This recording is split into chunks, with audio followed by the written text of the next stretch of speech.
James Mcatee is back-a-tee. James John Mcatee has rejoined Sheffield United on loan from Manchester City. We know all about this guy, but isn't it great to welcome him back? A place where he's adored, a place where he's fondly remembered. He's still just 20 years old. He'll be 21 in October. Now, as I say, we know all about James, but I am going to go through the basics, then look at his stats from his time with United last season. We know he's a left footer, but of course he can use both, as we saw at times last season. He can play as an attacking midfielder, a number 10. He can drop deeper. He offers that creativity, that much needed creativity, as we have seen firsthand in the early part, not just of this season, but arguably even in pre-season. Creating goal-scoring chances has been at a premium for Sheffield United. Could James Mcatee be the answer, the key to unlock a difficult defence? Even if he's not starting, he is the kind of player that you can bring on at times and he can change a game. We saw that before.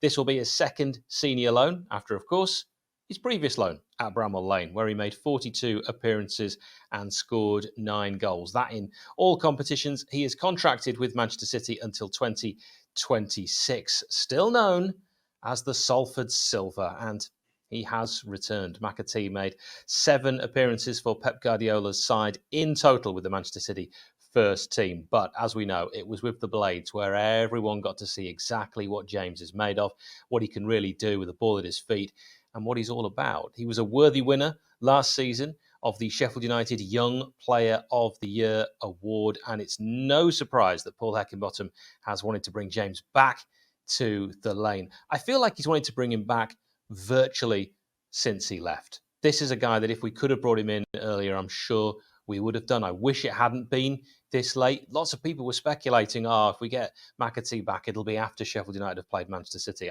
I don't know why.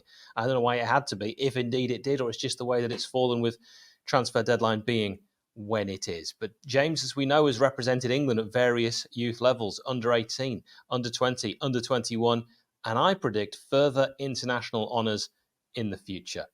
Here's why. Let's look at how much he improved last season after the World Cup break. His goals and creativity increased. He had 0.14 goals before the break. That became 0.42.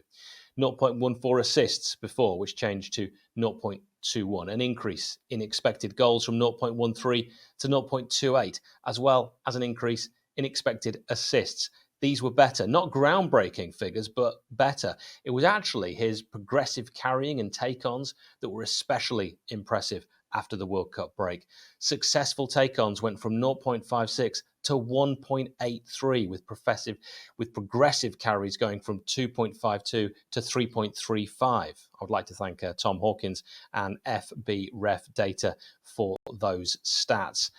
James as well, here's a really big benefit, and one of the reasons why I'm sure 𝗵𝗿𝗄𝗏 wanted to bring him back in, he already understands the Sheffield United system. He knows his role, and he can slot straight in to the first 11. He's definitely ready. He's kept himself fit. Here's actually what I said about Mcatee's attributes when I recorded a video about James roughly a year ago. I said he's good at dribbling, right? We saw that. Good vision, passing. Got a good first touch, fabulous technique, another flair player. We saw all of that. Composed and very agile. I also said he's not got blistering pace, but he's no slouch either.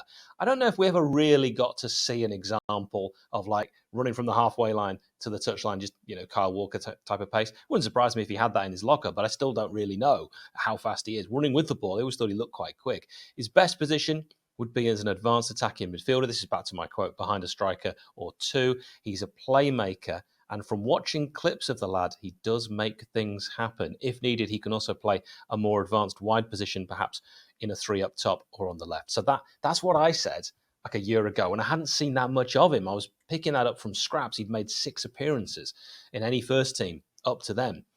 I also then went on to list his weaker areas, which I said were his defensive side of the game. I said he's not strong in the tackle or that great at heading. He's 5'11", marking, or just any area there where you'd need to be particularly strong. I said he'd work on all that during his development, and I expect him to see him visibly improve in those areas as games go on.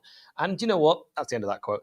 As he got more match experience, I thought that ended up being the case. I thought he did get stronger in those areas. There were moments when maybe players thought they could outmuscle him, and he wasn't going to have any of that. Now, he's definitely not the strongest player in the world, but he's also not someone that's going to get bullied. I love what Mcatee is known for.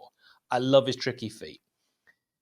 I remember away at Sunderland when he was simply sublime. Nutmegs in the corner, great vision with his passing, as well as that crucial goal, placed left-footed drive into the bottom corner, right up there with one of my favourites. I got a lot of goals, though, that I liked from those 9. I always love how he would run in the middle, sometimes slightly drifting to the right, then cut back onto his left, work the space for a pass or a shot from distance. Always exciting. Millwall away might actually have been my favourite Mcatee goal. He saw a challenge coming in the box, used quick thinking to work the ball into some space. It was a really tightly compacted box, if I remember, and he fired it into the roof of the net with his weaker right at the New Den, and that was just brilliant. You feel like a lesser player with the ball played into him would probably have got tackled there, lost the ball. Millwall win it back, and who knows, hit us on the brakes, had a lot of players forward. He sees the challenge coming, little shimmy, little drop of the shoulder, whatever you want to call it, fired right-footed into the roof of the net. I was actually impressed with how brave he was, and this is sort of going back to when I was reading my comments that I wrote a year ago when I didn't know that much about him, but actually not just as a ball carrier when I talk about him being brave, taking players on, but when he'd stick his foot in ahead of a defender to nick it, and once he'd nick it, he'd then drive. So exciting to watch, and I'm really hoping we can see what we saw in the Championship, particularly second half. I hope we can see that in the Premier League as well. Another thing I believe we have lacked, and this was spoken about on the channel following our defeat at home against the champions, his parent club, Manchester City, is the ability to win clever fouls. I don't think this can be understated. Mcatee can do this. He can win the ball fairly, kick it ahead of him, and a slower defender will often dive in or just mistime a challenge because of the quick feet. Something we saw with 𝗟𝗟𝗓 as well. And Mcatee wins his side a kick, bit of breathing time, takes the pressure off, which could be more crucial in the top flight than the second tier. There's certainly going to be so many games when we're under the cosh that might be really, really useful. That was one of the things that when we lost 𝗟𝗟𝗓 and I was thinking, well, there's those times when I was watching games going, just give it to 𝗟𝗟𝗓. We've lost that. But Mcatee, whilst he's not the same player, he is someone that can win free kicks by running across opposition players and with his clever turns. And let's also not forget, he can get to the byline and he can cross. We don't always have players that offer that. He does like particularly doing that, I recall, on the left. Blackpool away, I remember looking at this moment and thinking, this is not something that everyone's going to remember. So I recall him looking to his left, dropping his shoulder, then twisting to the right, and then poking the ball out to the left for his fullback. And in that small move that I've just mentioned there, he bamboozled 2 Blackpool players. He also scored a lovely, cool, calm, slotted finish that day as well. Great away game he had too.